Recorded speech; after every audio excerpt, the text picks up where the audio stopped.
Hello students, let's see this question. The question says, what is true about atomic orbitals? Atomic orbitals के बारे में इसमें से कौन सा ऑप्शन करेक्ट है? पहला कहते हैं, the wave function of an electron in an atom is called atomic orbital. It is absolutely true. ये एटॉमिक ऑर्बिटल की एग्जैक्ट डेफिनेशन है कि जो भी इलेक्ट्रॉन का, जो एटम के अंदर जो इलेक्ट्रॉन है उसका वेव फंक्शन क्या होता है? एक complete set of coordinate system होता है जिसके अंदर एक इलेक्ट्रॉन की एग्जैक्ट पोजीशन, स्पेस के अंदर स्पेस पोजीशन, वो कितना ओरिएंटेड है और सर्टेन एक्सिस से या न्यूक्लियस से उसका क्या डिस्टेंस है वो आपको बताता है. ठीक है, ये बिल्कुल ट्रू है.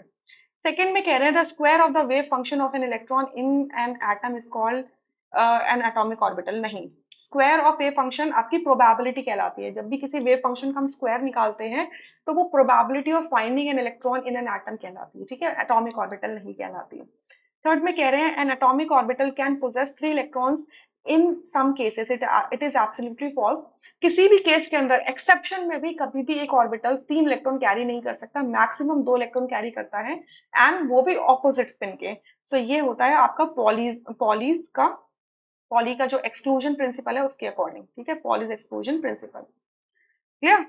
सो और फोर्थ में लिखा है, all the atomic orbitals for the multi electron system can have the same energy. It is absolutely false.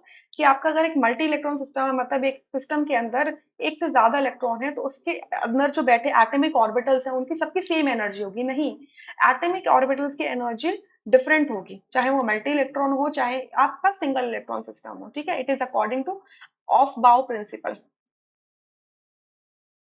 Of बाउ प्रिंसिपल. ठीक है, ऑफ बाउ प्रिंसिपल क्या कहता है? यही तो कहता है कि भाई हर एटॉमिक ऑर्बिटल की एक डिफरेंट एनर्जी होती है और हम इलेक्ट्रॉन्स की फिलिंग कैसे करते हैं? उन एटॉमिक ऑर्बिटल्स को एक energy wise, increasing energy wise place करके करते हैं. ठीक है, तो इस पूरे क्वेश्चन के अंदर जो करेक्ट है वो है first, rest options are incorrect. अब इसका रेफरेंस अगर आपको लेना है तो 11th क्लास की एनसीईआरटी खोलिए, तो आपको पॉलीज एक्सक्लूजन प्रिंसिपल मिल जाएगा पेज नंबर 62 में. उसके अलावा एटॉमिक ऑर्बिटल्स के बारे में पढ़ना है तो आप जाइए page number 54 में. Right? I hope you understood this question. Thank you.